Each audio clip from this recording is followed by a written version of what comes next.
e que permitiu, ou qual possibilitou a validação de uma grelha de análise da homofobia internalizada para a população portuguesa. Esta grelha de análise existia para outras realidades, nomeadamente canadiana, norte-americana, e com este trabalho, esta grelha de análise que se aplicava a essa realidade passa a poder aplicar-se à realidade portuguesa e fica como instrumento oficial de reflexão sobre a realidade portuguesa, que passa a poder ser utilizado pelas pessoas que tentem debruçar-se do mesmo modo sobre a comunidade, neste caso a comunidade gay. É um trabalho sobre a homofobia internalizada e que estabelece ainda uma relação com os comportamentos para a saúde em função do grau de homofobia internalizada. Isto vai nos permitir também ter uma base de reflexão que eu vou aproveitar sobre a realidade portuguesa para tirarmos algumas conclusões finais do curso. Antes de mais, boa tarde. Eu gostava de aproveitar para agradecer por estar aqui, neste estudo especial e pioneiro, apesar de não ser pioneiro da temática, não é? Como sabem, existe o primeiro curso de Psicologia Afirmativa do ISPA, surgiu há pouco tempo e há aqui alguns representantes e a diretoria 3. Mas, antes de mais apresentarmos, chamo-me Henrique Pereira, sou psicólogo clínico e tenho conversado muito sobre a questão afirmativa. Alguma vez alguém já ouviu falar sobre o que é a intervenção afirmativa, a psicologia afirmativa, a psicoterapia afirmativa, o que é que se afirma, o que é isto? Alguém ouviu falar?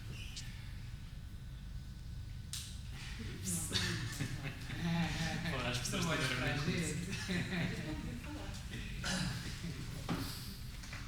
É novo para o resto das pessoas. Tu também é novo, mas talvez seja um bocado. Não é novo?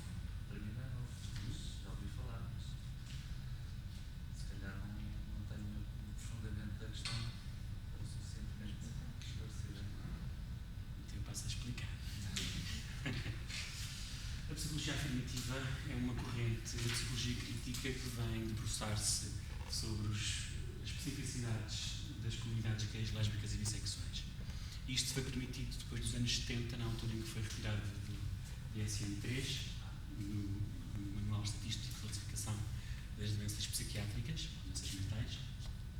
Portanto, em 73, quando sai desse manual, no fundo cria-se uma nova noção despatologizante da homossexualidade, o que permite criar uma área de estudos sem essa carga negativa e, portanto, no fundo, a psicologia afirmativa debruça sobre uma série de questões muito importantes, como sejam a construção de uma identidade homossexual, a homoparentalidade, a bissexualidade, de fluxo nessa mesma construção de identidade, os processos de coming out, ou de assunção de uma sexualidade ou de uma homossexualidade, questões específicas que também têm a ver com o meu interesse específico, que eu já vos vou falar do meu estudo em particular, que tem a ver com a saúde ou a doença, quer física, quer mental, nos grupos ou nas comunidades gays, lésbicas e bissexuais, e uma questão fundamental, que é a questão da homofobia internalizada, como o Fernando disse há pouco.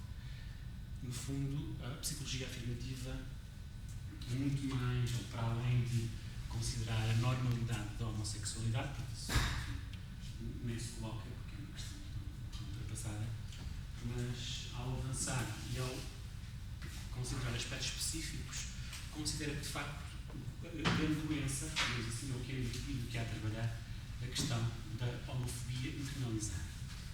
Então eu gostava de vos dizer um bocadinho algumas coisas sobre isso, já que se reveste tão importância. Toda a gente já ouviu falar de homofobia, heterossexismo, preconceito, essas questões todas. Não sei se ao longo deste curso também tiveram a oportunidade de debater esses temas. Mas uma coisa é aquilo que existe lá fora, em termos da pressão social, no que diz respeito aos outros que lidam com a diferença de quem é homossexual, gay, lésbico ou bissexual, e portanto, isto não se vê muito bem.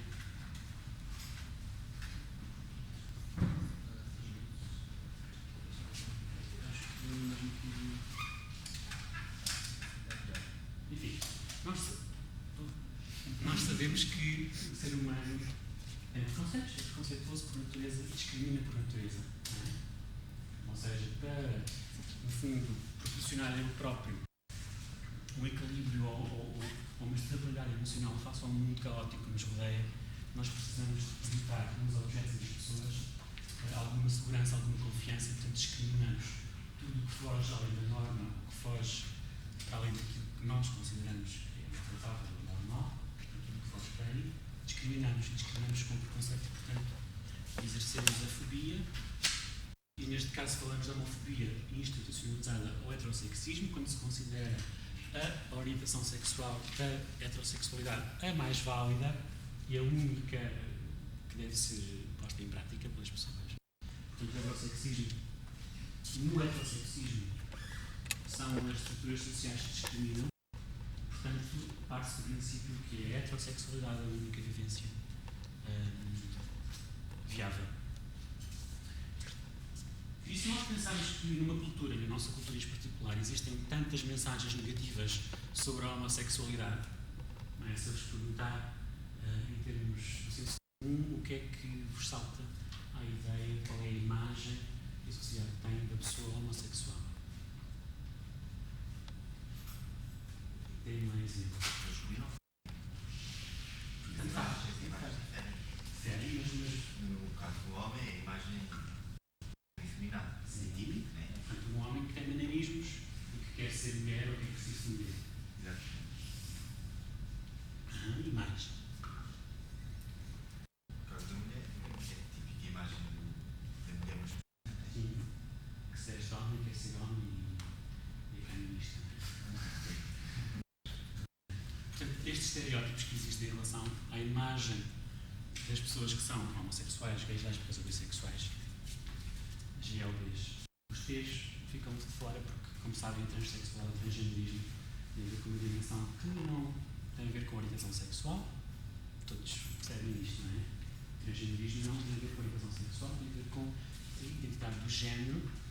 Portanto, são questões que ultrapassam a dimensão da afirmativa resolução da orientação sexual.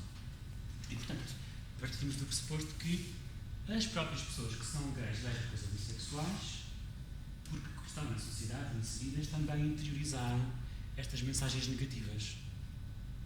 Ou não? Ou seja, tal como tudo é passado em termos sociais, integrado, internalizado, reparem como a expressão internalizado tem uma dimensão mais profunda do que interiorizarmos. Tem a ver com a integração, a sedimentação na própria identidade e na própria personalidade daquilo que é externo e daquilo que é norma social. Portanto, a homofobia internalizada, ou quando existe uma homofobia internalizada, são os próprios homossexuais que receiam a sua homossexualidade e a repúdia. Deixa-me só interromper-te um pouco. Na questão desta da homofobia internalizada, há um pavor popular que está enraizado mesmo popular, que é difícil de ser expresso, que eu tenho apanhado muitas vezes, que é qualquer coisa tão assustador, tão ameaçador como ser bruxa há uns anos atrás ou há uns séculos atrás. Portanto, ser homossexual, homem ou mulher, é qualquer coisa de tão ameaçador. Reativa fantasmas arcaicos. Exatamente. Eu tenho notado isso mais na raiz popular, mais no popular, do que propriamente já a nível de uma classe média ou média alta. Média alta, aí é que temos mais estes estereótipos, como estava ali, não sei como é que se chama, como o Sérgio dizia. Ou seja, isso já vamos falar a seguir. O próprio conceito da homofobia internalizada varia de cultura para cultura, porque, como estão a perceber, são questões intrincadas na construção social e cultural de uma mesma identidade. Mas já vamos falar um bocadinho melhor sobre isso. Mas a propósito disso, eu lembrei-me, há dias estava a ver um programa qualquer, no GNT, um canal brasileiro, do jogo, conhecem, não sei se conhecem, que ele faz entrevistas, estava lá uma psicóloga. E falaram sobre o trabalho dela, sobre doenças psicossomáticas e tal, mas no fim ele pergunta-lhe qual é a expressão, qual é a frustração que os clientes mais falam no consultório dela, e o que ela diz, pensa um bocadinho, posso dizer, não vão levar a mal? Não, claro. E ela diz, o que eles mais dizem quando estão zangados e frustrados é para eu ir tomar no cu. Para eu ir tomar no cu. Ou seja, reparem como um exemplo que está associado a um estereótipo, que é a vivência de uma homossexualidade, neste caso masculina, passa por uma relação anal. Ou seja, alguém que quer ser mulher e, portanto, sendo passivo, exerce o papel de feminino. Mas falei neste exemplo para perceberem como exemplifica e como que materializa esta frustração tão grande e como de facto é uma coisa terrível, pior dos piores, a pessoa sujeitar-se a ser homossexual. E, portanto, como até materialização destas próprias frustrações. Portanto, o conceito de homofobia internalizada reveste-se de uma extrema importância em psicologia, sobretudo em psicologia, porque no fundo é a ciência mais sensível a estas questões dos processos, dos mecanismos psicológicos. Vou-vos dar aqui algumas definições. De facto, estes trabalhos, este conceito já está estudado e já está bastante operacionalizado em termos de dimensão psicológica, ou seja, o conceito em si não é novo e existem várias definições. A que eu mais gosto é a primeira. Direcionamento de atitudes sociais negativas para o self da pessoa gay ou lésbica, levando à desvalorização desse self e resultantes conflitos internos e uma autoimagem empobrecida. Portanto, reparem como aqui há dimensões importantes que têm a ver com o que está em jogo, no fundo, é a autoestima e a autoimagem da pessoa, com as sequentes consequências a nível do seu bem-estar físico e psicológico. Porque vamos lá ver uma coisa, eu gosto sempre de dar uma imagem que é o de escrever com a mão direita ou com a mão esquerda, ou ter o cabelo loiro ou ruivo, ou enfim, não interessa. Mas se alguém que escreve com a mão esquerda é punido, é castigado, é objeto de troça social, etc., como é que acham que esta pessoa, por acaso, escreve com a mão esquerda porque é um movimento natural, portanto, enfim, escrever, não estou a inventar, ou a treinar-se, ou enfim, a forçar-se a escrever com a mão esquerda, ele está a exprimir uma essência que tem a ver com a sua natureza pessoal, mas lá fora é bombardeado. Portanto, aquilo que está a fazer é tão negativo, tão errado, tão contra a natureza, como é que acham que esta pessoa se sente? Portanto, perceber que uma característica que lhe é intrínseca, que faz parte de si, que tem a ver com a manifestação natural dos seus mecanismos e da sua sexualidade, traz de certeza um conflito. E este conflito, e a maneira como a pessoa gera este conflito, é fundamental para salvaguardar ou não a sua integridade física e psíquica. Bom, existem uma série de outras definições, mas têm todas a ver com estas dimensões. Está clara a noção de homofobia internalizada para toda a gente, é claro. Mas a homofobia internalizada também afeta os próprios heterossexuais, ou que se dizem heterossexuais. Ou porque é que se chegou à conclusão que a homofobia internalizada é específica dos homossexuais? Porque aquilo que é interiorizado é a própria mensagem negativa face àquilo que é intrínseco. Ao passo que para quem se diz heterossexual, o conflito não se instala. Ou seja, porque o heterossexual é o próprio discriminador, digamos assim, e pode fazê-lo por uma série de razões. Porque é revigorante para a sua autoestima, portanto ataca a identidade dos outros para salvaguardar a sua, para dar um sentido contraditório, para dar um sentido ao mundo que é tão contraditório, e muitas vezes, a esmagadora maioria das vezes, é para um mecanismo de bode expiatório projetar na sexualidade dos outros aquilo que ela própria não resolveu em termos da sua estabilidade em relação à sua sexualidade. Não sei se foi claro, portanto, tem a ver com a dimensão intrínseca ou não. Quem é homossexual, o conflito está naquilo que é externo versus aquilo que está nele ou não. Ao passo que quem é heterossexual, à partida discrimina e, portanto, não se fala muito conflito. Nunca ninguém disse que ser heterossexual era errado. É assim que a maioria das pessoas são. Portanto, não existe conflito. Mas quem é afetado por homofobia internalizada também é discriminador, normalmente. A homofobia internalizada é uma dimensão pessoal. Aquilo que me está a dizer em termos do que o heterossexual tem é um preconceito, é o estereótipo que está nele. Está a ver? Porque de facto houve uma interiorização dessas mensagens negativas. É porque tem tem a ver com a conjectura social e tem a ver com aquilo que é a mensagem em termos de sociedade, norma social, cultural. Portanto, faz parte da norma vigente da nossa cultura. E mesmo assim, isto varia de cultura para cultura. Por exemplo, em países latinos, nós sabemos que. Estou aqui deste lado, não posso. Fui proibido de estar ali. O que nós sabemos em termos da cultura latina, nós sabemos isto há vários estudos, o que é mais, o que degrine mais a imagem de alguém, em termos da sua sexualidade, é o poder ser passivo, poder ser penetrado em termos analmente, em termos por outro homem. Ao passo em culturas anglo-saxónicas, isto é muito mais relativizado, basta haver um contacto de ternura ou de afeto ou de um beijo para ser suficiente para haver uma conotação da homossexualidade. Não é? Isto para explicar como aquilo que é valorizado em termos sociais e culturais varia de cultura para cultura. Enfim, podemos ficar aqui horas a falar de muitas culturas e o que é ser homossexual em cada cultura, e isso varia. E sabemos que varia. Mas passando um bocadinho à frente. Gostava-vos só de transmitir a ideia de como é que, em termos de uma psicologia afirmativa, um dos grandes objetivos no trabalho com as pessoas é proporcionar o acesso à construção de uma identidade gay, lésbica ou bissexual saudável. Agora, pergunta-me o que é isto?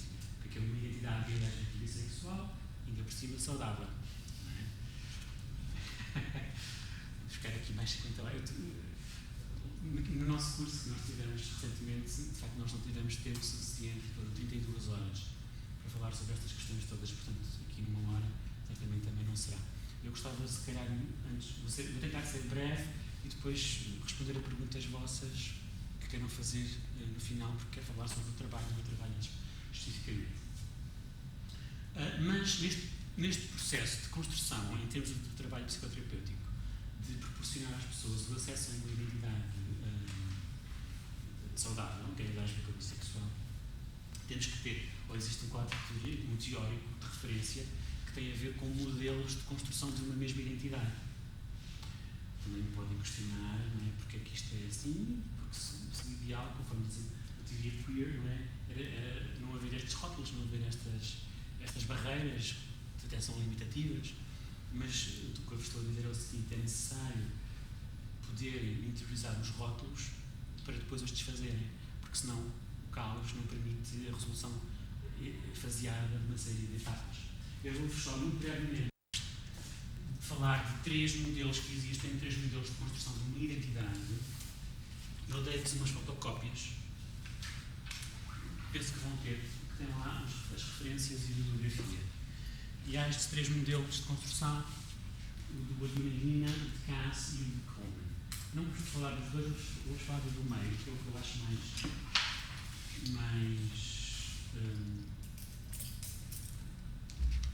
mais coerente, mais válido. E tem a ver com estas etapas que eu vos falei, portanto, parte do pressuposto que nós desenvolvemos a nossa identidade sexual através de um processo de desenvolvimento, porque não é uma coisa que cai nos aos trambolhões e fica ali instalada. Portanto, é gradual, um processo de desenvolvimento. Isto é comum, enfim, já o Freud fala do desenvolvimento psicossexual. O desenvolvimento pressupõe um processo faseado, etapas que vão sendo atingidas e, portanto, passam-se fases seguintes. E outro pressuposto fundamental é que a mudança e a estabilidade do nosso comportamento acontece em função da interação connosco e com a sociedade. Portanto, estão a ver como é necessário haver uma interação, não só em termos intrapsíquicos, como também interpsíquicos, para haver uma resolução desta mesma integração. E, falando concretamente aqui do modelo de Cass, partimos de uma etapa básica que tem a ver com a confusão da identidade, um dado momento em que, por comparação, que é a fase seguinte, as pessoas percebem-se da sua diferença, não é? E isto é mais ou menos inconsciente, para cada pessoa será seguramente único e individual os processos. Não é? Há pessoas que desde sempre souberam que eram homossexuais, há pessoas no decurso de um casamento heterossexual, ou de uma relação heterossexual, que não esteve em causa, porque de facto foi legítimo, só depois é que descobriu a sua homossexualidade. Outras pessoas de facto tiveram um relacionamento heterossexual, basicamente em termos de comportamento, mas no fundo funcionou como uma cedência termos de pressão social, a essas mesmas, enfim, necessidade de ceder para não se sentir em xeque na sociedade. Enfim, cada caso é um caso, já disse, mas percebam que um processo de construção de uma identidade é único para cada pessoa. E, portanto, existem avôzinhos que estão agora a dizer se calhar sou homossexual, ou então existem pessoas que desde que têm conhecimento de si próprias se consideram homossexuais. E, portanto, a variabilidade da nossa existência, da existência humana, é mesmo assim, e isso é que nos torna diferentes e interessantes, de igual a nascer. Há uma certa necessidade de resolver, em termos de uma solução de compromisso, esta diferença através da tolerância, e percebam como isto é interessante, porque aquilo que é o senso comum do que passa em termos do pedido, digamos assim, social, em relação à não discriminação, no fundo, esta solução da tolerância é muito vinculada, não é? Pede-se que tolerem os homossexuais. Mas reparem como ainda é uma etapa intermédia. Não é isso que se espera que aconteça. Não é? Tal como se aceita que se escreve com a direita com a mão esquerda, aceita-se e pronto, não se tolera, aceita-se. Não sei se percebem a diferença do mecanismo. É porque eu posso tolerar uma coisa que repugno, que odeio e que. Não é? Eu odeio esta garrafa, mas tolero que está ali, aliás, mata a sede de algumas pessoas. Mas do momento que eu aceito plenamente e totalmente, enfim, não há razão para eu discriminar, para eu me sentir inseguro ou ameaçado. Parece-me dizer. E portanto é a etapa seguinte, ou seja, finalmente as pessoas começam a aceitar essa diferença de uma maneira mais ou menos integrada, finalmente poderão ter orgulho, mas reparem uma coisa, este processo nunca será eficaz e saudável no sentido do equilíbrio emocional, se não tiver em conta as dimensões eminentemente psicológicas da autoestima e da autoimagem. Ou seja, se partirmos do pressuposto que ser homossexual é uma coisa tão banal e natural como outra qualquer, e portanto cada uma das pessoas integra na sua identidade global o facto de ser homossexual, então aí poderá ter orgulho na sua própria identidade. Mas não por ser gay, lésbico ou bissexual, é por ser quem é, aquela pessoa individual, por acaso é homossexual. É isso que se espera na etapa final, em que há uma síntese dessas características, neste caso, a expressão de uma sexualidade diferente, há uma síntese na personalidade global e, portanto, se no orgulho de identidade há uma certa necessidade, enfim, e é aqui que surgem os movimentos comunitários e as lutas e as marchas, essas coisas todas, que são fundamentais, mas quando há uma síntese, no fundo houve uma integração na personalidade, na individualidade total, portanto, os indivíduos passam a relacionar-se com as pessoas tal como espera a teoria queer. Portanto, de facto, a maioria das pessoas não chega ali, não chega assim, estão assim um bocadinho. A maioria das pessoas está na tolerância. Quando chegam à consulta por um pedido de autoaceitação, ou estão ainda no primeiro ou no segundo, enfim, há uma série de patamares, mas percebam como existe um trabalho teórico, uma construção teórica que trabalha neste sentido, na fomentação e na sedimentação de uma identidade mais ou menos integrada e estável, e é isso que se espera para que as pessoas tenham uma certa estabilidade, um certo equilíbrio em termos emocionais e interpsíquicos para si próprios e na relação com os outros. Bom, gostava então de vos falar sobre o trabalho em si e se eu vos disser que existe uma série de literatura norte-americana que, lá está, especificamente estudou as dificuldades ou os problemas físicos e mentais na comunidade gay e lésbica, os resultados dessa pesquisa, que são norte-americanos, portanto tem a ver com a realidade norte-americana, revelam uma série de diferenças significativas em relação a duas dimensões básicas, as dimensões psicológicas e as dimensões físicas. Portanto, aquilo que está estudado em termos de comportamento para a saúde, para várias dimensões, em termos eminentemente emocionais ou de psicológicos, fazem-nos pensar que quem tem mais homofobia internalizada tem mais problemas de autoestima, dificuldades de formação de identidade, perturbações do humor, intimidade, depressão, vergonha, ansiedade e stress. Quem tem menos homofobia internalizada, mas está bem com a sua sexualidade, terá menos também destas dimensões. Em termos físicos, não sei se sabem, a psicologia da saúde é uma ciência relativamente, uma disciplina da psicologia relativamente recente, mas que tem muito peso. Portanto, porquê? Porque, no fundo, apesar de haver pouca gente doente, ou seja, a maioria das pessoas está saudável, dentro das pessoas que estão doentes, a doença mental é só uma minoria dentro da doença total. Não é? A doença física, em termos de debilidade física, é muito mais. Há muito mais. Enfim, as pessoas têm muito mais dores de barriga e parte em braço, não sei aquilo, do que têm outras dificuldades emocionais. Não é? E, portanto, mas essas dificuldades físicas têm componentes e consequências emocionais. E é isto que se debruça a psicologia da saúde, porque de facto as coisas não estão interligadas. Nós funcionamos como um todo e não separamos o físico da mente e vice-versa. Dimensões estudadas para quem tem menos homofobia internalizada tem mais comportamentos sexuais desprotegidos, ou pelo menos em relação à sua autoeficácia. Há estudos muito interessantes. As mensagens em termos de prevenção para o HIV resultam muito mais, ou seja, em termos de aprendizagem, para pessoas com mais homofobia internalizada. Desculpem. As que têm menos homofobia internalizada apreendem melhor a mensagem de proteção. E o contrário, para as pessoas que têm menos, a mais homofobia internalizada, têm menos comportamentos, ou menos competências de proteção. E isto é lógico, ou não? Faz-vos sentido?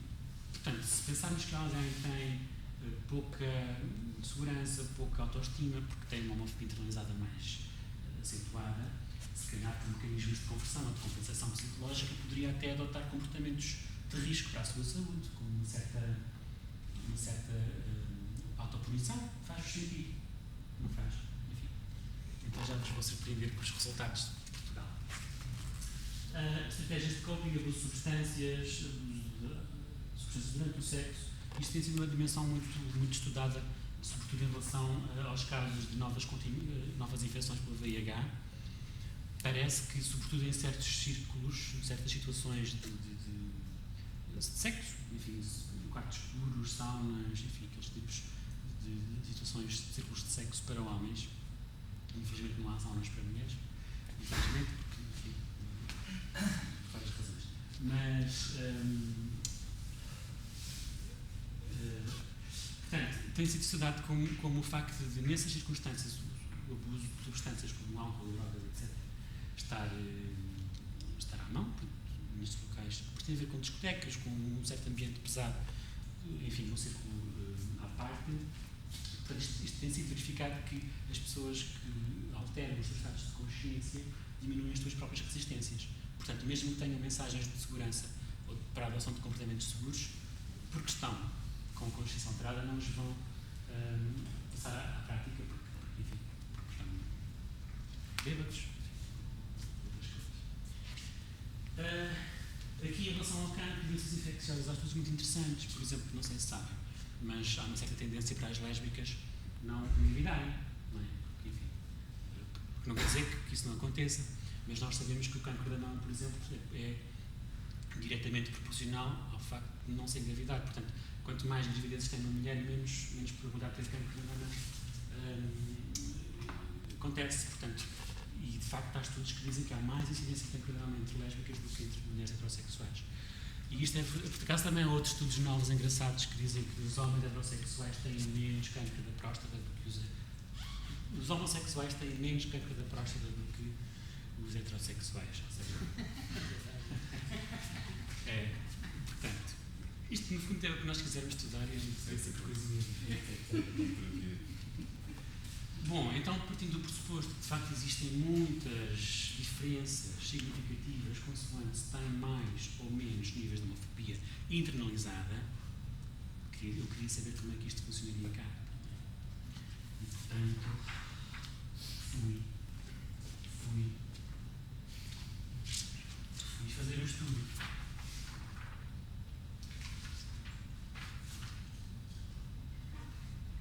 E neste estudo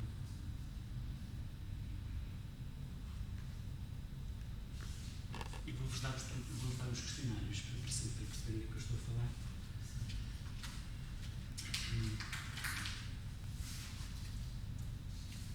E vou falando também. Eu parto do pressuposto que quero saber como é que a existência de maiores ou menores níveis de homofobia internalizada entre homossexuais portugueses, e peço desculpa às senhoras, mas de facto senhoras, vou para a próxima.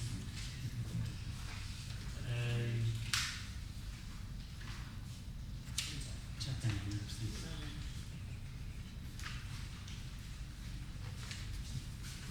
Querendo saber como é que isto significava, fui à literatura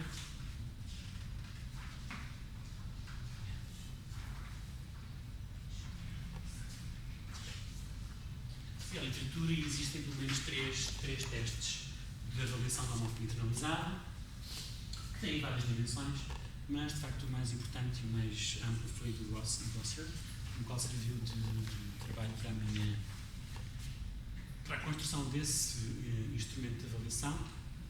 E, portanto, é um instrumento que está validado, portanto, com N304 indivíduos, sujeitos, que responderam no inquérito e que foi sujeito a uma série de análises estatísticas muito complicadas que deram o resultado de um alfa de Cronbach 74, que é bastante aceitável, portanto, no fundo tem validade interna. Portanto, ele propõe-se medir, ele mede aquilo que se propõe medir.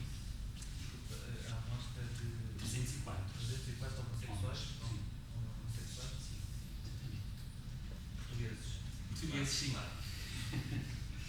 Portugueses, são todos portugueses. Enfim, a amostra foi recolhida Em Lisboa ou... em Lisboa, no centro país? comunitário, não, Pois, em Lisboa, no centro comunitário lésbico, no bar Bricabás, no Max, enfim, por esses sítios. E com estes questionários foi permitido fazer uma elaboração de dois grupos diferentes. Ou seja, fizemos a mediana de todas as respostas, porque a mediana é um número intermédio, acima do qual se organizaram as pessoas com mais homofobia internalizada e abaixo do qual se organizaram as pessoas com menos homofobia internalizada. Portanto, no fundo, destes 204 sujeitos, arranjei dois grupos de comparação, um grupo com mais homofobia e outro grupo com menos homofobia, e, portanto, fui comparar os seus comportamentos para a saúde. E aqui um boneco para esquematizar isto. Portanto, tenho um grupo com homens gays com maiores níveis de homofobia e tenho outro com homens com menores níveis de homofobia. Vou compará-los entre si. E este questionário que eu vos passei foi sujeito a uma CPA, que é uma análise fatorial, estatística, que o computador, no fundo, vai dizer que tipo de dimensões é que estão em jogo. Portanto, desses 26 itens, quais é que se aproximavam de uma dimensão e quais é que se aproximavam de outros. No fundo, vou fazer aqui um boneco.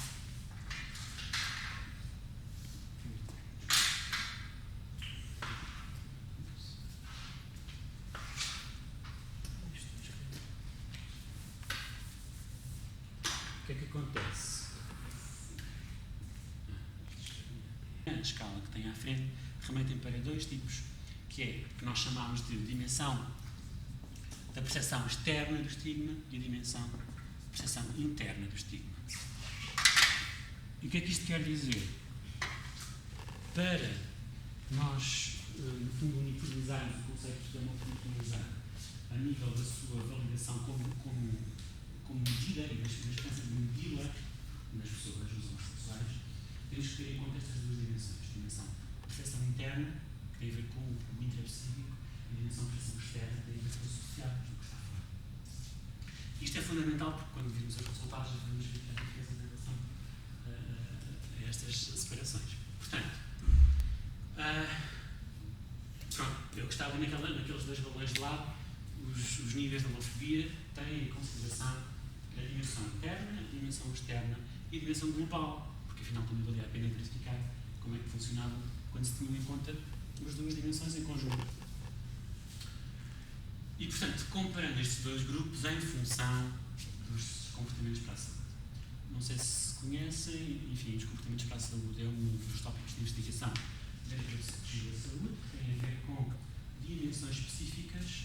Há os estudos do Alameda County, não sei se alguém ouviu falar, os estudos do Alameda County são feitos na Califórnia, em que eles, no fundo, isolaram um condado, considera-se um conselho, enfim, um círculo municipal, e, portanto, foram analisar os comportamentos de saúde de toda essa população e avaliar a sua saúde em função de comportamentos e determinantes de comportamentos para a saúde.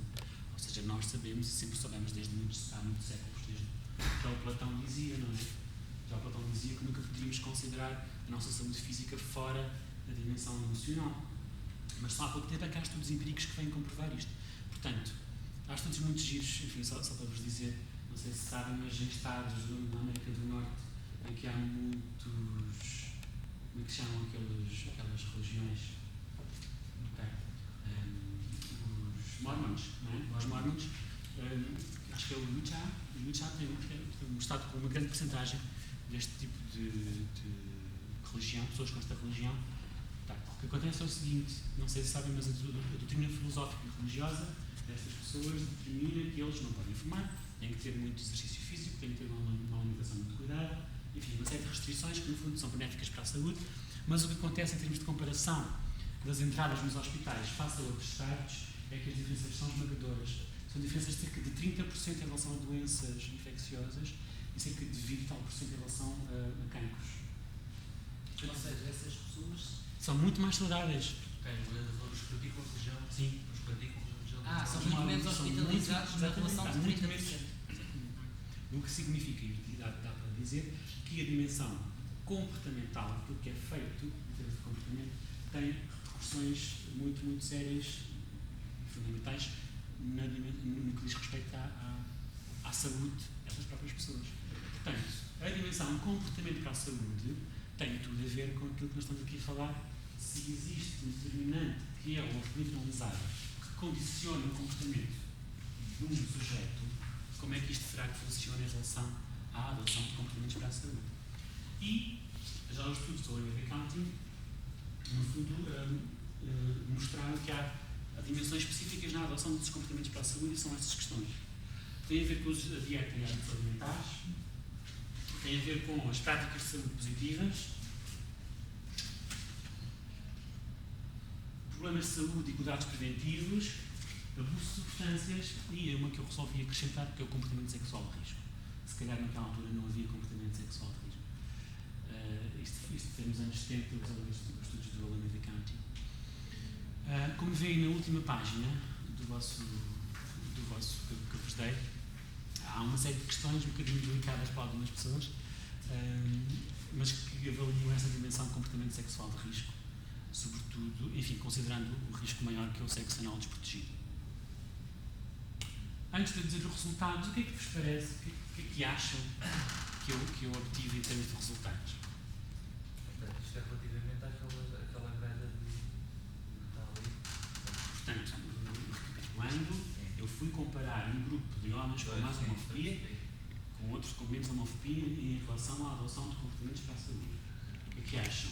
Acham que são os homens homossexuais com mais homofobia internalizada que têm menos comportamentos para a saúde? Ou acham que são os homens que têm menos homofobia que têm menos comportamentos para a saúde? O que é que vos parece? Assim só faz sentido. Tendo em conta a literatura norte-americana, Só assim que parece que os que são mais homofóbicos têm mais risco de sofrer mais comportamentos de risco. têm mais doenças, têm mais comportamentos desadequados. Concordam? Sim. Não imagino o trabalhão que isto deu, porque era a minha hipótese de partida. E foi tudo ao contrário. Ou seja, quando temos em conta as dimensões globais de percepção são os homens com mais homofobia generalizada que têm mais comportamentos adequados. Ou seja, são os que a partir os que teriam menos ajustados em termos emocionais, que também têm um comportamento para a saúde mais adequado. Isto pareceu-me estranhíssimo, não é? Pareceu estranho. Enfim, além do facto de ter tido que fazer a tese 4 ou 5 vezes, trabalho à parte. Mas surgiu uma hipótese muito interessante que foi em função daquelas duas diferenças, dimensão externa e dimensão interna. Ou seja, será que os comportamentos para a saúde também variam consoante se considera apenas a dimensão externa no mesmo grupo em comparação com a dimensão externa do outro grupo? E depois, será que variam em função da dimensão interna entre os dois grupos? Estão a ver o que fiz? Portanto, no fundo, fui arranjar, sabe, em termos de coçar e ter trabalho, portanto, fui ainda esmiuçar mais as coisas e perceber como é que os comportamentos para a saúde eram adotados ou não em função de dimensões mais restritas, que são a externa e a interna. E, portanto, vamos então dizer os resultados. Assim, para criar expectativa.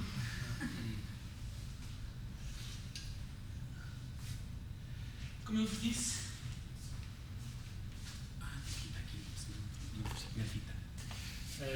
Quando há uma percepção global, quando estão em conta estas duas dimensões, que existiram diferenças significativas, e que falamos estatisticamente, as diferenças significativas, como sabem, existiam aquelas dimensões todas, estas, mas houve apenas diferenças significativas para estas três dimensões: dieta e hábitos alimentares, problemas e cuidados de saúde primários e comportamento sexual de risco. Ou seja, homens com mais homofobia internalizada têm uma dieta mais adequada, resolvem melhor os seus problemas de saúde, têm acesso ao médico e têm comportamentos sexuais mais protegidos. Por mais estranho que possa parecer, afinal, a mesma literatura norte-americana diz exatamente o contrário, acabei de vos dizer, lembram-se, há bocadinho. Mas, quando vamos desmiuçar aqui a percepção global e vamos ver cada uma das dimensões separadamente, quando comparamos os dois grupos em função da percepção interna do estigma, apenas há diferenças significativas para uma dimensão, e é ela o comportamento sexual de risco. E são, à mesma, os homens com mais homofobia internalizada que têm mais comportamentos seguros. Ok? Isto aqui continua. Mas, quando consideramos a homofobia internalizada em função de uma dimensão externa, no caso de figura exatamente o contrário, são os homens com mais homofobia internalizada que têm menos comportamentos de saúde. Neste caso, em relação à criatividade dessas dimensões. Ou seja, o caso muda de figura consoante consideramos aspectos da internalização e da exteriorização dessa mesma homofobia internalizada. Ou seja, se nós pensarmos que a construção de uma identidade é eminentemente cultural, ou seja, as pessoas constroem uma identidade homossexual, lésbica ou bissexual, por contraponto àquilo que é a imagem, a mensagem do estereótipo, se alguém que tenha mais homofobia internalizada, confrontado com o conflito dessa mesma identidade negativa, ou pelo menos estereotipada, pode reativar um mecanismo de recusa dessa mesma identidade. E, portanto, se a sociedade espera que os homossexuais, por causa dessas atitudes negativas, tenham menos comportamentos para a saúde, alguém que está desconfortável com a sua sexualidade, não querendo ser homossexual, tem mais comportamentos para a saúde. Foi claro? Não. Bom, talvez seja melhor a percepção interna e a percepção externa fazer resumir outra vez e depois. Nós partimos do pressuposto que agora foi uma conclusão um bocadinho pressa, não é? Porque tem a ver com esta particularidade que é a imagem do que é ser homossexual. Partindo do pressuposto que há aqueles estereótipos negativos, espera-se que o homossexual tenha mais comportamentos desajustados, verdade? Porque ele é promíscuo, porque ele é antinatural, é não sei o quê, é maluco. Já não podemos dizer essa. Uma série de coisas que se pode falar, associadas a estes estereótipos negativos. O que eu vos estou a dizer aqui é, quando se fala em termos de uma percepção interna, a luta ou o conflito que existe para este homossexual que tem mais homofobia internalizada, o conflito pode estar em ele não querer assumir esse rótulo, porque esse rótulo implica que ele tenha os tais comportamentos negativos, os tais estereótipos. E, portanto, no fundo, ele recusa a adoção desse próprio rótulo, fazendo aquilo que a sociedade não espera dele. Porque se ele fosse homossexual e o que a sociedade espera dele é que ele tenha comportamentos desajustados, então ele vai ter comportamentos ajustados para não ser conotado como homossexual. Uma espécie de compensação. Exatamente. Isto é uma fase da sociedade, vive um indivíduo de sociedade. Ele faz aquilo que espera da sociedade. E isto é perfeitamente corroborado pelas diferenças quando falamos de proteção externa.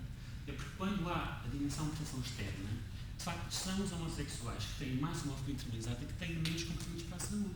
Porquê? Porque em função da dimensão cultural externa, que é social, que está lá fora, eles têm mais conforto em relação à sua própria sexualidade, porque têm menos homofobia internalizada, já integraram todas as mensagens negativas.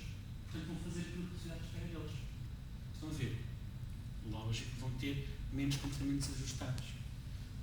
Repito, querem que eu repita? Não foi claro. Porquê que isso nos Estados Unidos não acontece? Ou porquê essa discrepância entre Várias razões. Primeiro, a dimensão cultural. Eu disse o estigma é igual, não é? não. Não é É socialmente construído. A teoria do estigma Quando diz digo o assim. estigma é igual, digo que os homossexuais dos Estados Unidos também são discriminados. São, mas são com base numa imagem ou numa autoimagem de que este é homossexual diferente. Porque essa diferença reside numa construção social. Se nós formos à Grécia antiga, não é? A Grécia clássica, não existiam seres sexuais, nem sequer existiam palavras para designar homossexual, ou o que é que seja. As pessoas eram pessoas, tinham sexo umas com as outras, não é? E era absolutamente aceito, foi tolerado, perfeitamente, não era um esquema, porque a sexualidade está de tal maneira separada do amor e do afeto. E vamos dizer que, no fundo, aquilo que nós estamos aqui a falar hoje tem a ver com o culminar da nossa construção enquanto sociedade. E tem a ver com a nossa realidade e outras realidades já diferentes. Mas também tem a ver com uma questão mais prática, tem a ver com o processo metodológico de construção do instrumento. Nós avaliaram situações diferentes, a percepção pública como a identificação pública, porque não se sabe a dimensão cultural em termos de expressão comunitária do movimento.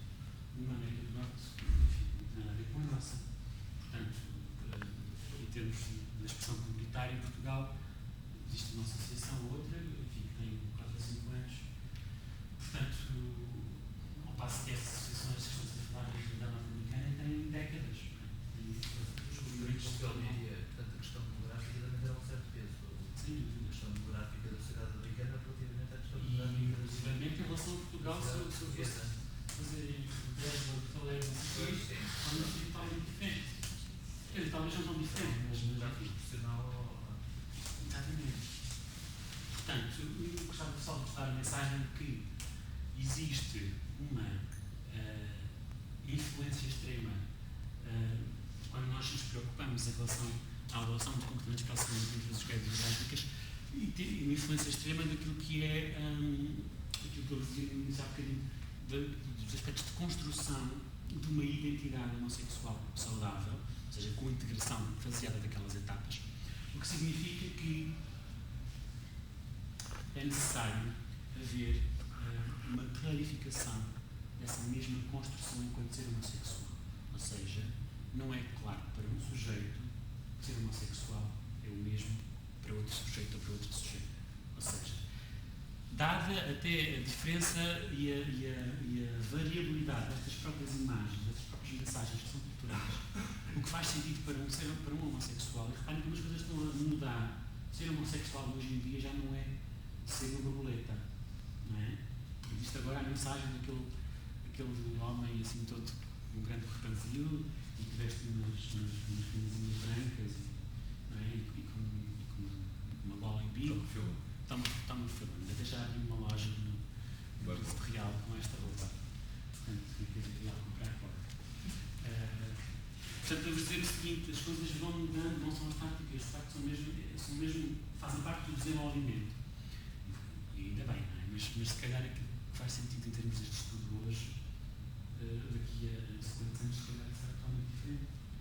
Mas o que é novo, podemos dizer que este estudo é realmente novo no mundo. Os estudos que existem identificam dimensões de comportamentos para a saúde separadamente, ou seja, vão comparar grupos com mais ou menos homofobia internalizada em função de apenas um comportamento, sei lá, a substância, a autoestima, a depressão, e ainda não foi feito um estudo que avaliasse estas dimensões, estas 5 dimensões, tal como estão ali.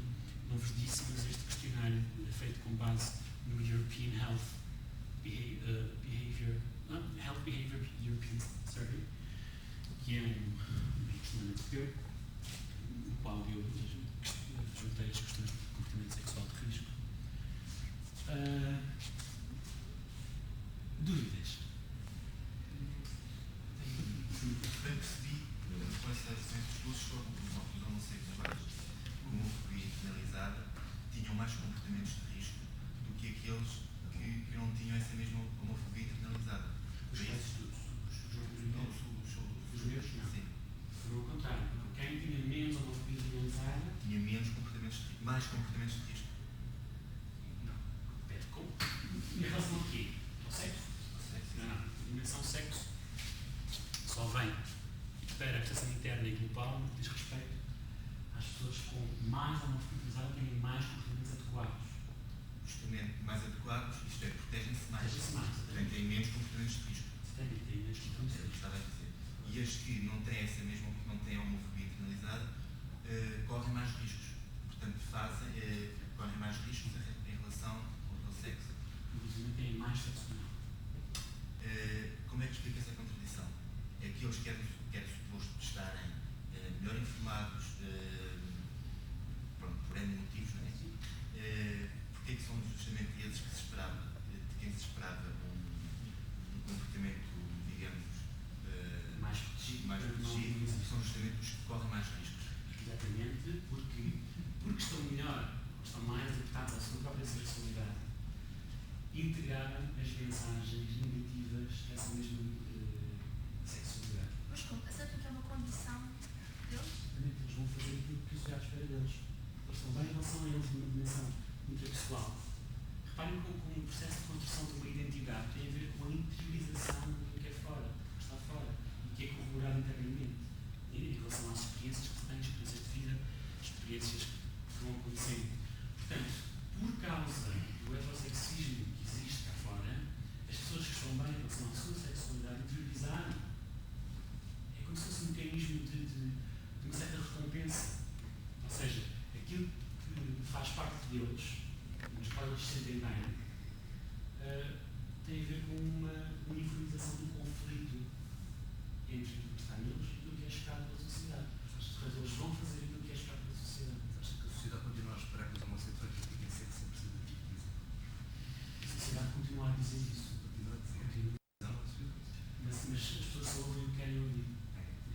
Ou seja, aquilo que é, em termos do peso, e reparem os pequenos exemplos, há bocadinho disse um exemplo de tomar no cu, lembram-se do programa de entrevista. O grande receio das populações latinas é ser penetrada analmente, porque isso mexe com a sua imagem construída em termos do próprio género, da sua masculinidade. Não é? E há aqui uma série de dimensões que têm a ver com o conceito de homofobia internalizada como no stress de minorias e como o estigma na gíria. São duas teorias diferentes, mas que no fundo vêm ajudar aqui a compreensão destas ideias. Ou seja, quando qualquer minoria é sujeita a um stress e uma ansiedade, porque quiserem criar uma série de direitos, porque sofrem de discriminação, enfim. E este stress da minoria tem sido associado basicamente àquelas populações que sofrem de doença mental ou que passam por processos traumáticos de separação, perdas, vezes, enfim, morte, etc. E portanto, o que é que acontece? Estas pessoas sofrem um processo de vitimização no sentido de, pronto, agora sou viúvo, agora sou não sei o quê, sou africano, sou do leste, sou coxo, enfim, o que quer que seja. Portanto, interiorizaram aquela imagem, aquela mensagem, seja um rótulo, o que é o mesmo que ter menos uma fobia internalizada. E ao pôr o rótulo, ficam os coitadinhos, não é? Portanto, vão fazer aquilo que a sociedade espera deles. Ou vão pedir para a estrada, ou vão fazer qualquer coisa, não é? no fundo, são homossexuais, que têm o rótulo, vão ter menos comportamentos de saúde. Isso é respeito a eles. Por outro lado, em termos da teoria do estigma, não sei se sabem que o estigma, a palavra estigma vem do grego, que tem a ver com chaga, marca, e era feita, e era posta em pessoas, escravos, que se queria que fossem sinalizados e detectados na sociedade, e portanto que no contacto com essas pessoas, as pessoas já sabiam que tinham que evitar, porque era altamente perigoso, enfim, contactar com os estigmatizados. Mas o que se percebeu na teoria do estigma é que existem estas marcas e estas chagas que não têm dimensão externa, ou seja, não se vê, não está, enfim, na testa. Né? Portanto, mas tem um efeito tão negativo internamente como se não se tivesse externamente. Porquê? Porque houve esta auto-estigmatização. Portanto, eu não sei se estou a ser claro, ou se estava primeiro aquela senhora. A sua conclusão, a sua hipótese repugna-me bastante. E, portanto, vou colocar uma outra hipótese de interpretação dos dados, sem qualquer base psicológica, apenas, digamos, de um ponto de vista assim mais pessoal. Então, não poderemos considerar que, por exemplo, os comportamentos para a saúde são sempre uma moral que se aplica ao sujeito, que é sempre uma moral de contenção, de restrição, de limite face ao excesso, uma moral de uma certa impecabilidade física e psicológica, não é? O indivíduo com mais homofobia interiorizada tem um maior desejo dessa dita impecabilidade que o indivíduo com menos homofobia interiorizada. Neste sentido, o indivíduo com menos homofobia interiorizada lidaria de uma forma menos dramática e mais despreocupada com os riscos em comportamentos sexuais de risco, e tomaria os riscos não para estar de acordo com padrões sociais com os quais não tem conflito, mas porque não tem um ideal de impecabilidade tão exigente como aquele que se sente em maior conflito com o social, porque ele próprio já está mais pacificado consigo próprio e então corre riscos de uma forma mais despreocupada. Mas por isso ele não corre riscos, ele protege-se mais. Não, o que tem menos homofobia interiorizada. Sim. Não é o que se protege mais. Esse tem menos. Pois. O que tem menos homofobia interiorizada protege-se menos. Sim. Exatamente. Na minha perspectiva, ainda bem. Porque é uma forma mais despreocupada e menos dramática de lidar com as coisas. Porque apesar de não se desejar que ninguém fique doente e não sei o quê, é preciso também ver que o indivíduo, o meu objetivo é mais saudável se lidar de uma forma menos dramática com determinadas questões e que se correr riscos. Enquanto que o indivíduo que teme, de uma forma, no meu entender, quase exagerada, correr determinados riscos, que tem o tal desejo de impecabilidade, esse indivíduo não é tão saudável, vive mais... Mas está a partir de um pressuposto, penso eu, que é essa consideração subjetiva, essa avaliação subjetiva do conceito de comportamento para a saúde. E ele é uniforme para toda a gente. Então não podemos estabelecer dois grupos de comparação e ver como é que eles se manifestam as diferenças entre si. O único, eu não parti de hipótese nenhuma, primeiro que tudo, eu parti de dados que sugeriram as coisas num sentido. Eu não coloquei uma hipótese, o estudo é exploratório. Por outro lado, aquilo que nos faz pensar, e sobretudo em relação aos comportamentos para a saúde, é que a dimensão não é única do comportamento para a saúde, é uma série de dimensões, são 5. Reativa sempre uma série de fantasmas, lá está, porque associa-se a comportamentos para a saúde, o sexo protegido em relação aos homossexuais, mas não são, há uma série de outros estudos. E esses comportamentos são uniformes em relação a toda a gente. Aquilo que me fazia sentido e que eu poderia esperar foi que, dado as características psicológicas de alguém que teria menos homofobia internalizada, com a consequente danificação em termos de autoestima, com a consequente danificação em termos de integração e adaptação à sociedade e às relações interpessoais, com a consequente dimensão de grau de abertura, inclusive, enfim, não vamos partir do pressuposto que para estar bem consigo próprio tem que dizer aos quatro cantos do mundo, não é? Mas pelo menos que esteja bem consigo próprio, enfim, seria essencial para que tivesse um bom grau de homofobia internalizada, enfim, com pouca. Portanto, isto para dizer o quê? Nós não podemos partir de pressupostos que são subjetivos. O estudo é clínico, é metodológico, uniformizado, vamos ver como é que é. Agora, é claro que depois podemos partir de mil e uma considerações, de conclusões, etc.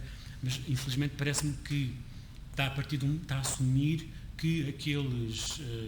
e é uma coisa que me assusta sempre. Eu penso que ela está a fazer uma leitura, tentar compreendê-lo de outra forma. Também penso que é válido. O raciocínio que ela fez também pode ser possível. Em alguns casos. Só que é difícil profissionalizar isso. É difícil porque está a partir faz sentido o que tu disseste, faz muito sentido. Em alguns casos, possivelmente será. Claro. Mas a questão é que não é depois de ver o que aconteceu que vamos dizer, olha, pronto. Partimos de um processo que é metodológico e que é eminentemente experimental, não é? E não foi à toa que usámos 4 ou 5 testes estatísticos diferentes, que usámos milhões de coisas estatísticas, enfim, já que existe, serve para isso, não é? Mas a questão é, não podemos diferenciar, porque em termos de elemento de comparação, a única coisa que diferencia os dois grupos é os menores ou maiores graus de homofobia internalizada, e não a maneira como eles veem ou perspectivam ou consideram importantes na sua vida a adoção ou não de comportamentos para a saúde. Não quer dizer que seja o grau de impecabilidade ou, enfim, de serem inflexíveis ou de serem o que quer que seja. Isso não está estudado.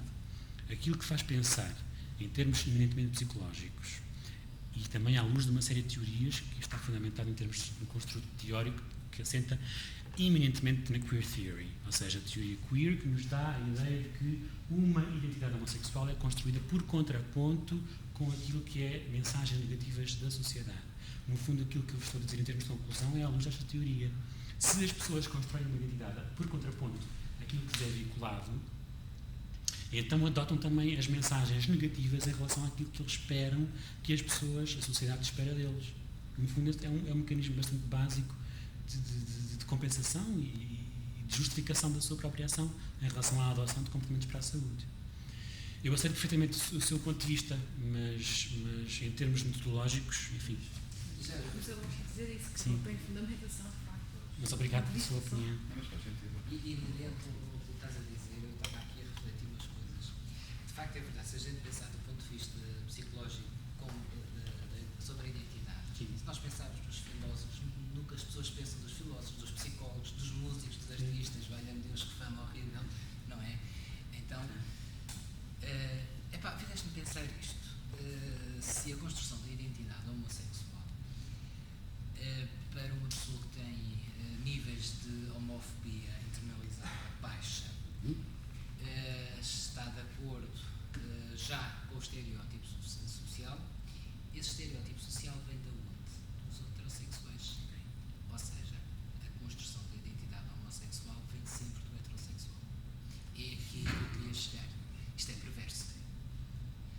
Como é que isto se resolve? Eu não sei. Não se resolve. Eu posso interromper.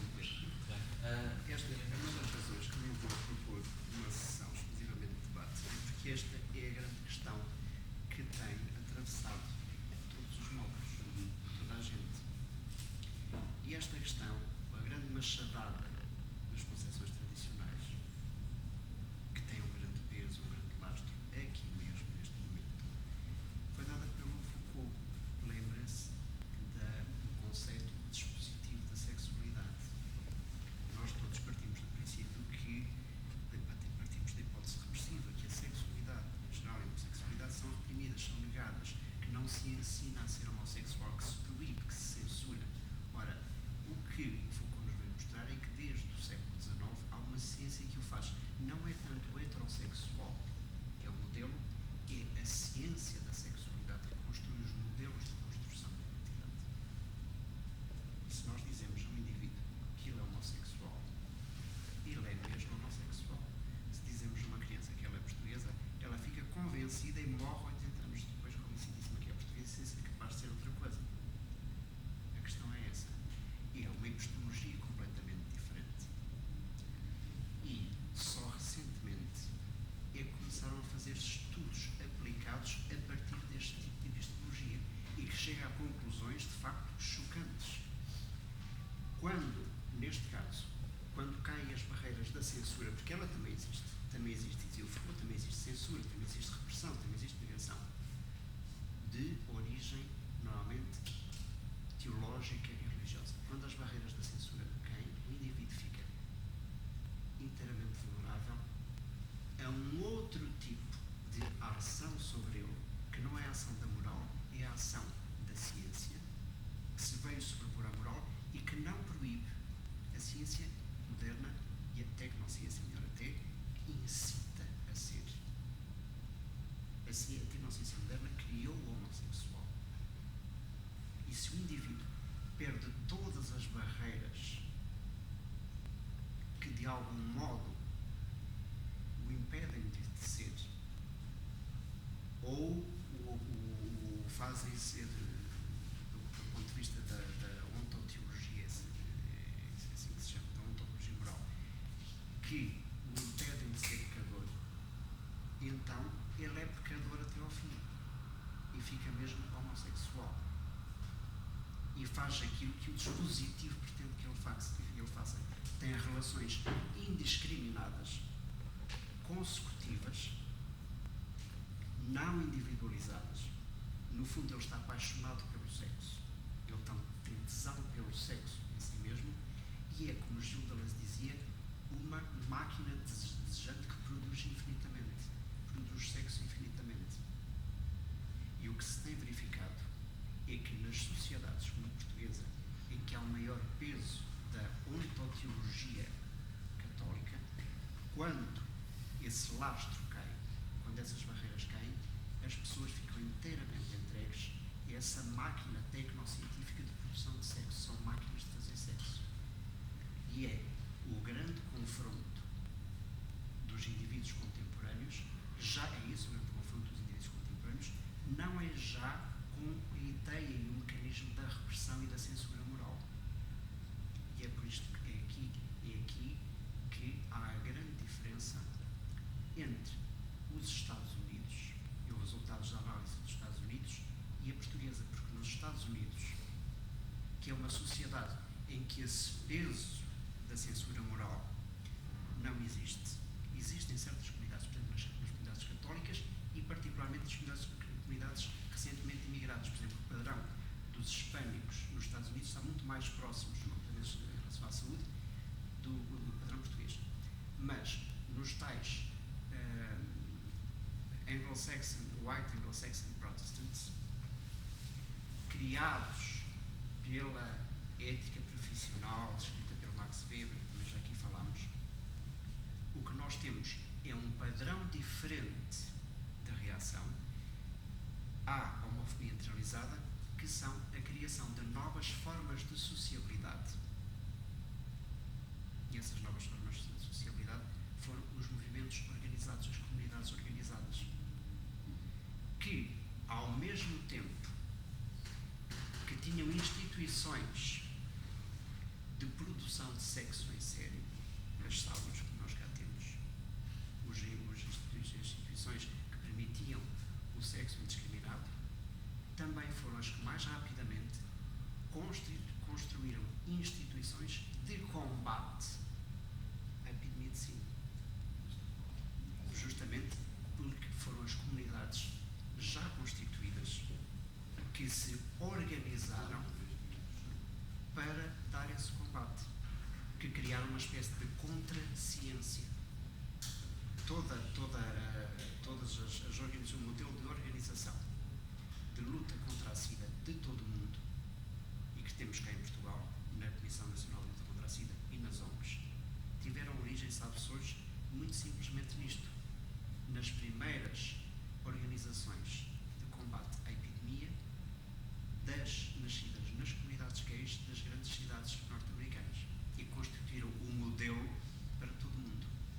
E isso só foi possível em sociedades, as tais sociedades que desde há alguns séculos estão a ser modeladas por uma ética e uma forma de construção tanto do eu individual como das relações coletivas, que já não tem nada a ver com a censura moral, mas tem a ver com outra coisa, que é com um direito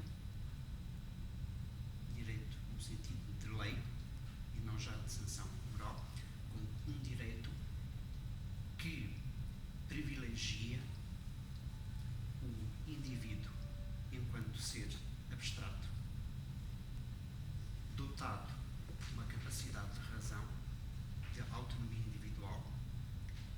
se organizar livremente por livre iniciativa com os seus iguais, que é uma estrutura que nunca existiu em Portugal.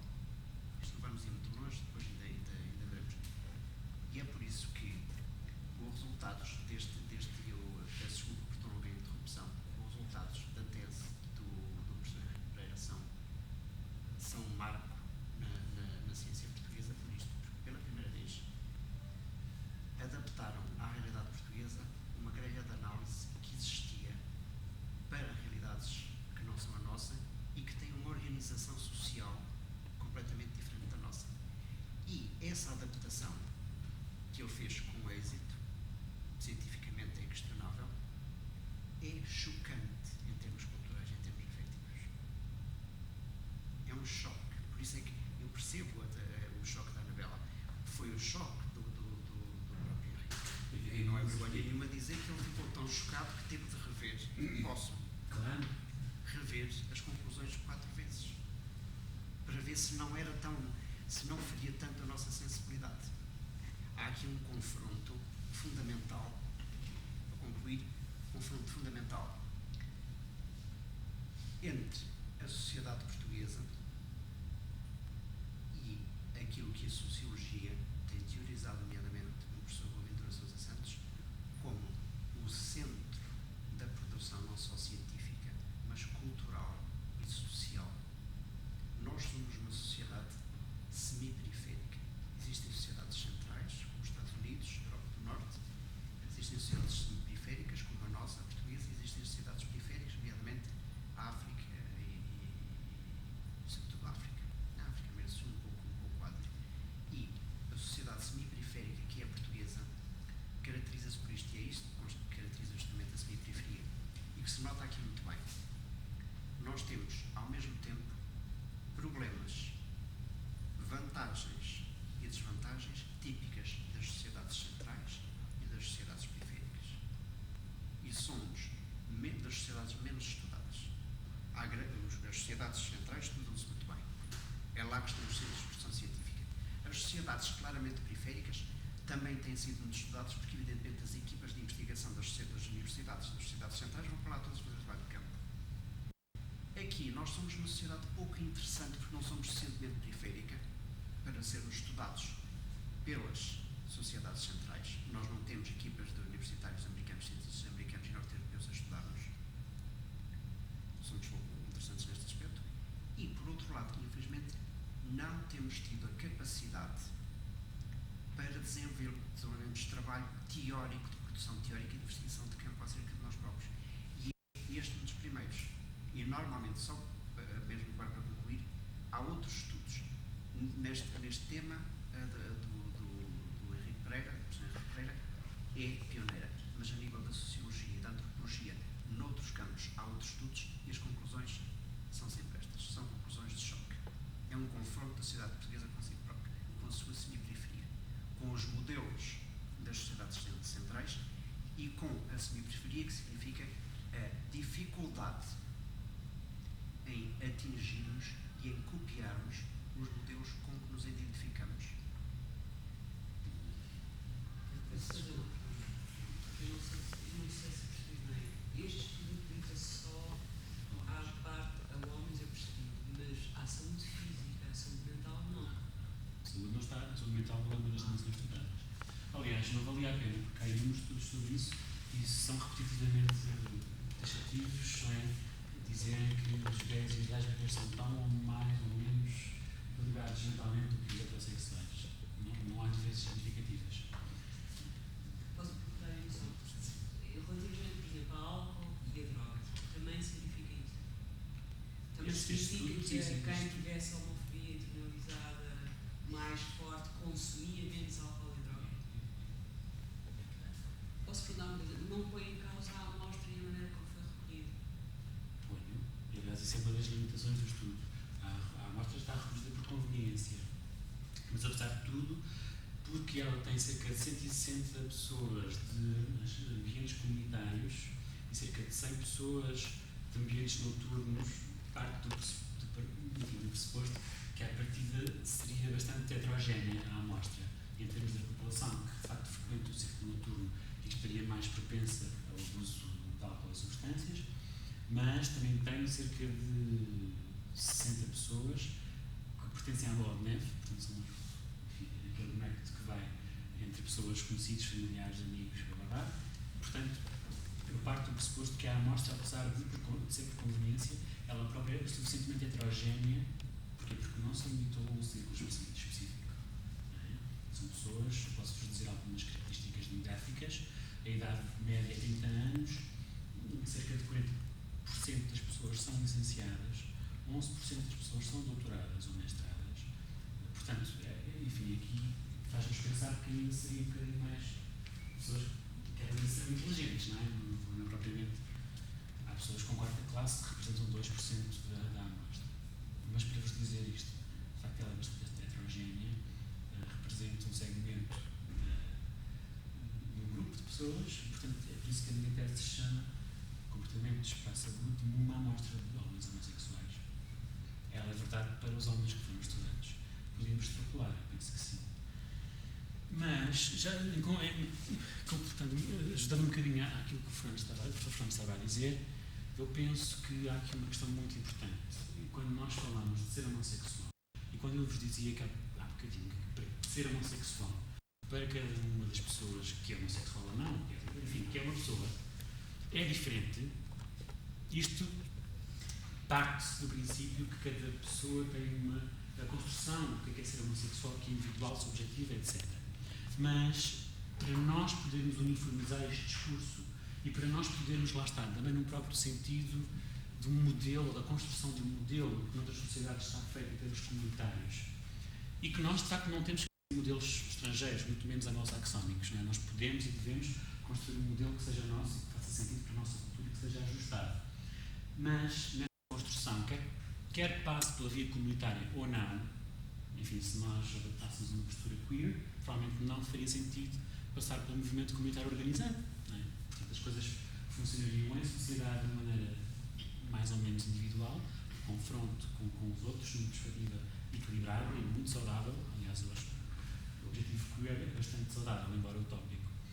Mas é importante que todos possamos falar do que é ser homossexual, 3 dimensões básicas, e elas têm que estar sempre presentes. E eu gostava de escrever aqui as 3 dimensões, que certamente enfim, já terão pensado, ou pelo menos, se não, e que têm que estar sempre presentes, ou seja, têm que estar intersetadas. Não é? Há aquele símbolo matemático de interseção, não é? Que é o comportamento. Ou seja, não é claro para um homem que está numa ilha deserta, só com homens, ao fim de 6 meses, portanto, serve às suas apetências sexuais e tem uma relação com alguém do mesmo sexo, teve um comportamento homossexual, isso não faz ele homossexual, ou faz? O que acha? Aquela pessoa teve um comportamento homossexual, mas será que isso afetou a sua identidade e essa pessoa passa a preferir alguém do seu sexo como objeto de amor e de prazer? Provavelmente não.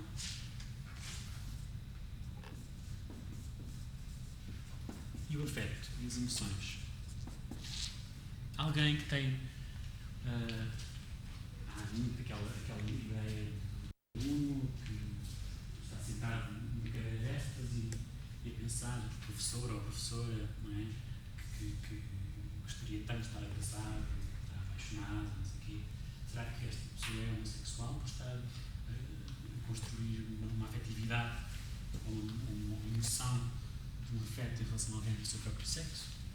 Será que é suficiente? E finalmente, será que o facto de alguém desejar ou fantasiar em termos homoeróticos, desejo e fantasia? Há fantasias homoeróticas? Será que alguém, um homem, é muito comum, às vezes surgem pessoas na consulta a dizer que, é engraçado, um caso engraçado, um homem que chega a dizer que está muito preocupado porque, enfim, é casado, não gosta muito da mulher, é muito feliz da mulher, mas cada vez mais, num dos filmes pornográficos que vê, começa a dar muita atenção ao pênis. Não é? E chega muito preocupado, será que ele é homossexual? Será que é homossexual? Ou seja, nós falamos de muitas coisas. E o que é ser homossexual para cada um é diferente e é subjetivo. Mas eu gostava que pelo menos pudessem construir nesta construção de um modelo, quando nós procuramos construir algo que todos possamos nos entender. Porque tem que ser, temos que falar sobre as coisas, não é? Senão um diz uma coisa, outro diz outra, diz outra coisa, e isto não avança, não é? Eu acho que era muito importante podermos uniformizar o nosso discurso construindo este modelo. Portanto, ser homossexual é alguém, uma pessoa, enfim, que tem um comportamento, um afeto e um desejo direcionado para alguém do seu próprio sexo.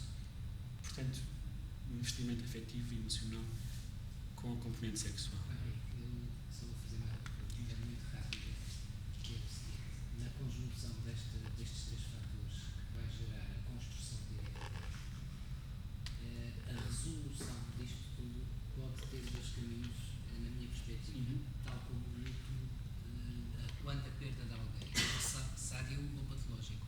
Será que podemos falar de um coming out patológico, de uma assunção de uma identidade? Podemos, perfeitamente. E é esse o grande perigo.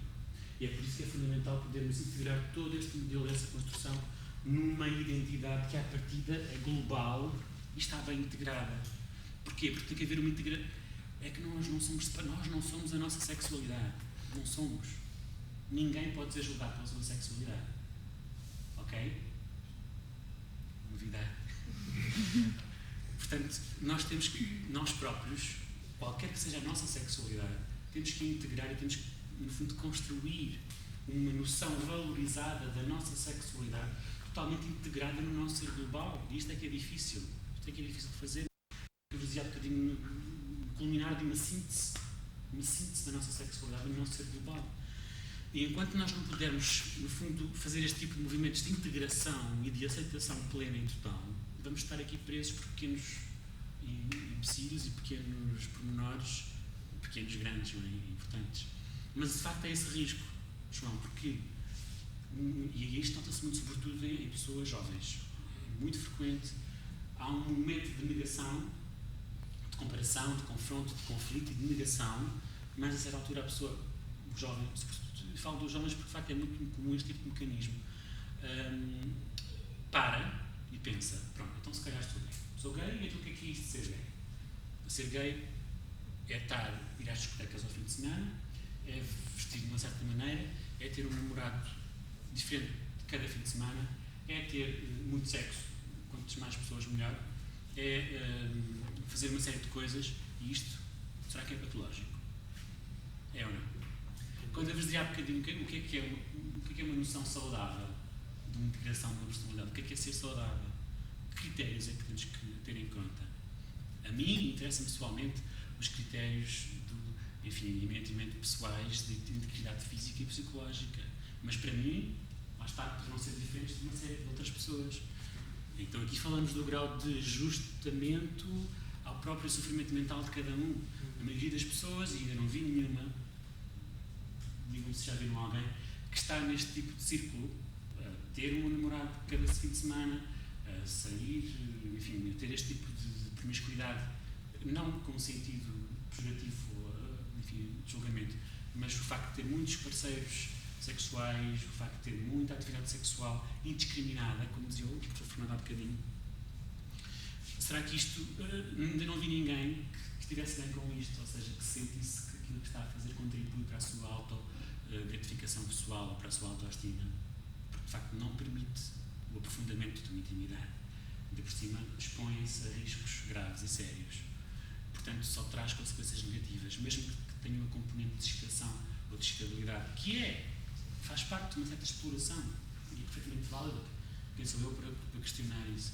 Mas tem a ver com os benefícios e os custos em termos do resultado global. E estas pessoas estão nas consultas. Estão nas consultas, o que é que se passa comigo? Então, cada fim de semana tenho um namorado novo, eu desejo ter um namorado, mas não consigo, e depois ninguém quer ter um compromisso, depois telefone, depois não telefona, depois não sei o quê, bababá, e pronto. Portanto, há esse risco. O que é que aconteceu? A pessoa, no fundo, pumba, colou o rótulo na testa, e o rótulo é esse negativo. Portanto, a questão faseada da construção de uma identidade não pode ultrapassar as fases, porque senão há o risco de eles colocarem o rótulo com essas mensagens negativas, o que faz com que eles vão fazer estes comportamentos que esse rótulo nos incita a fazer. E isso é patológico. Patológico, não sei se é patológico, mas pelo menos periga. Isso é uma homossexualidade saudável. Diga, desculpa. Então, será uma homossexualidade saudável? É ter um namorado fixo, ser fiel e ter um modelo heterossexual? Então, A construção de um modelo é totalmente novo, porque de facto não existem modelos homossexuais. Não existem. Nunca viu viram agora recentemente na revista Ana um rapaz do TV dizer que tinha um namorado e que apareceu um namorado. Enfim, se calhar foi a primeira vez, mas nunca ninguém viu o príncipe que casou com um príncipe ou a princesa que teve uma beijinha à Bela Adormecida, era uma princesa também, não é? Nunca houve a construção de um modelo. E eu, longe de mim, dizer isso. Aliás, na construção, no estudo, existe um estudo que é a dinâmica das relações interpessoais entre pessoas homossexuais. Aquilo que eu digo e aquilo que eu faço às pessoas é, sobretudo, construir um contrato verbal de relacionamento que passa por questionários de uma sexualidade aberta ou monomânica. Enfim, e há uma série de benefícios e de custos e de coisas que podem ser trabalhadas, mas isso tem a ver com a construção madura de um relacionamento interpessoal entre pessoas do mesmo sexo. Mas a maioria das pessoas está às cegas. Está às cegas, não há modelos. Sobretudo os jovens não sabem o que é que lhes espera no futuro. Não é? O que é que vai acontecer? Onde é que estão esses homens e essas mulheres que estão há 50 anos juntos? Onde é que eles estão e ninguém os viu? O que se vê é nos bares, lá fora, estas pessoas que têm encontros repetidos, circulares, e no fundo é essa a imagem. Se for perguntar como é que acham que é um homossexual? Primeiro, é violador de crianças. Segundo, é triste e deprimido. Terceiro, está sozinho para toda a vida. E quarto, suicida-se em qualquer altura da vida. E é esta a imagem que as pessoas têm. E vêm as mensas vão dizer aos filhos: não sejas homossexual, porque o homossexual é altamente triste, condenado, não sei o quê, não sei o quê. Portanto, o que eu acho é que também essa imagem é uma imagem é exagerada. em que já muita gente não acredita nela. Nas grandes cidades, muita gente que não é homossexual, quer dizer. E muita gente que é homossexual já acha esses estereótipos ridículos e desadequados. Basta dizer o seguinte: eu estive várias noites no Bricabar, que é um bar homossexual, e portanto fui fazer o estudo lá, enfim, várias horas, e haviam pessoas, umas vinham diretamente querer participar e foi excelente, outras não, enfim, a maioria de facto se deu com muita positividade, foi muito bom, mas havia umas pessoas particulares que, e isso foi até aflitivo, que ao responderem ao inquérito, eu tinha uma linha respondendo à sua orientação sexual, tinha homossexual, bissexual ou não sabe, ou não quer responder. E a questão é esta: eles têm sexo com homens, mas o simples facto de terem que pôr uma cruz ali num quadradinho, uma coisa completamente anónima, tal como está aí, sem que eu gostei. Eu não vejo aquelas. Era altamente ansiogénico. Vocês não imaginam porquê? Porque implicava as pessoas naquela altura confrontarem-se com um rótulo. Confrontavam-se a votarem com um rótulo. E o rótulo é castrador. O rótulo é denigra a sua própria imagem, autoimagem, não só denigra como põe em causa. E, portanto, o grande drama, e aqui que eu volto a insistir nisto, é que para estes homens, o facto de terem sexo com homens não lhes faz deles homossexuais. Para mim faz. Se nós formos analisar, as fantasias são com pessoas do mesmo sexo. O desejo de afeto são com pessoas do mesmo sexo. Só que eles estão casados, têm filhos, portanto, têm só um comportamento homossexual, mas a vida, em termos sociais, é heterossexual, conforme a norma, conforme aquilo que é esperado. Basicamente, nós estudamos estas coisas, nós construímos amostras, temos que estudar, não temos acesso à população toda. Podemos falar sobre as coisas. Eu espero sinceramente que estas coisas tenham pés para andar. Só satisfazendo uma curiosidade, o Henrique falou que 40% licenciados era, e relativamente aos outros níveis de escolaridade. Bom, eram 11% mestrados ou doutorados, 43, para não me enganar, 43, Fernando, nem me interessa. É que está aí o quadro. Se nos continua a enganar.